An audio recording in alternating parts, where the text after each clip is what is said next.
Construction du faisceau. La lunette astronomique est un outil d'observation des objets lointains. Elle est constituée de deux lentilles minces convergentes, notées L1 et L2, ayant le même axe optique. La première, celle par laquelle la lumière provenant de l'objet observé entre dans la lunette, est appelée objectif.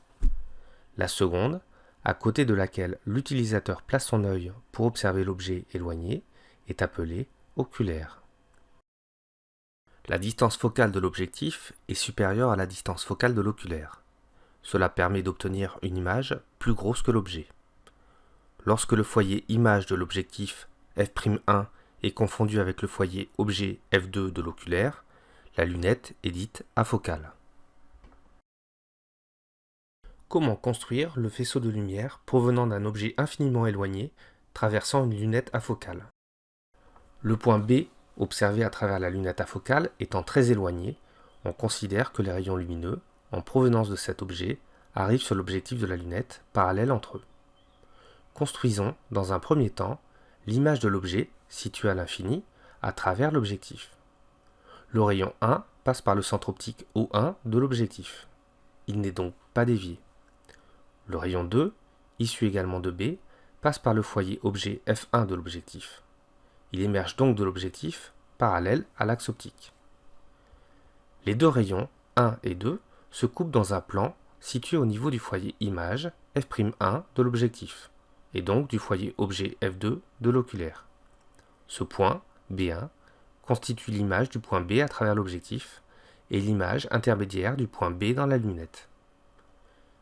L'image d'un point à travers une lentille mince convergente étant également un point, les rayons 3 et 4, également issus de B, et s'appuyant sur la monture de l'objectif, émergent de l'objectif, en passant également par le point image intermédiaire B1. On poursuit le tracé des rayons jusqu'à la seconde lentille mince convergente constituant l'oculaire. Construisons maintenant l'image du point B1 à travers l'oculaire. Considérons un rayon issu de B1 et qui passerait par le centre optique O2 de l'oculaire. Ce rayon émerge de la lentille mince convergente sans être dévié. Numérotons 5 ce rayon. Le rayon 2, passant par B1, est parallèle à l'axe optique. Il émerge de l'oculaire en passant par son foyer image f'2. On constate que les rayons 5 et 2 sont parallèles entre eux. Provenant de ce même point B1, les rayons 1, 3 et 4 émergent de l'oculaire, parallèles aux rayons 2 et 5. Notons que l'image B' de l'objet B, à travers la lunette, est également située à l'infini.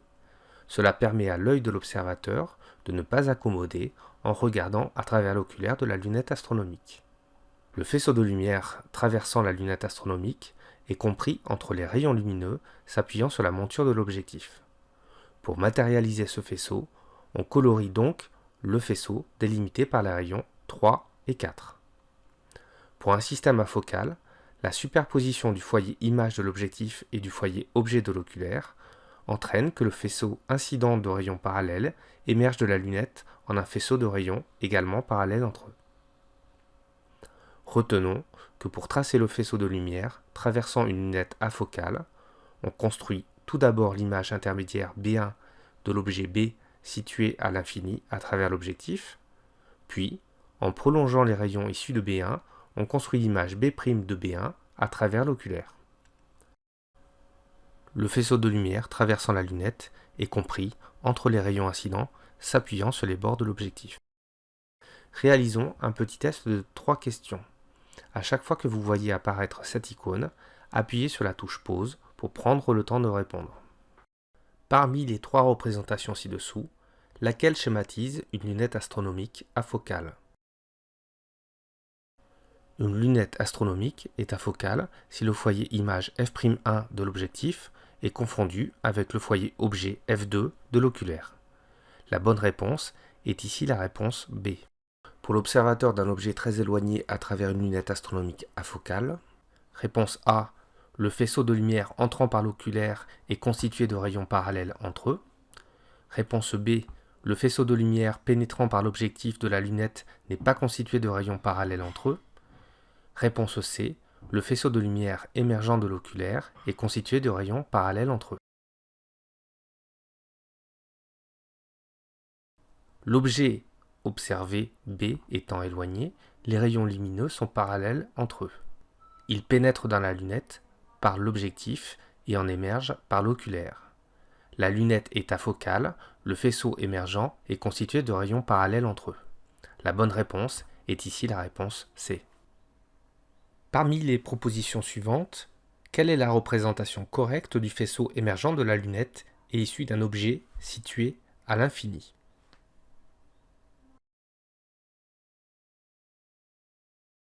Le faisceau de lumière issu de B est constitué de rayons parallèles entre eux.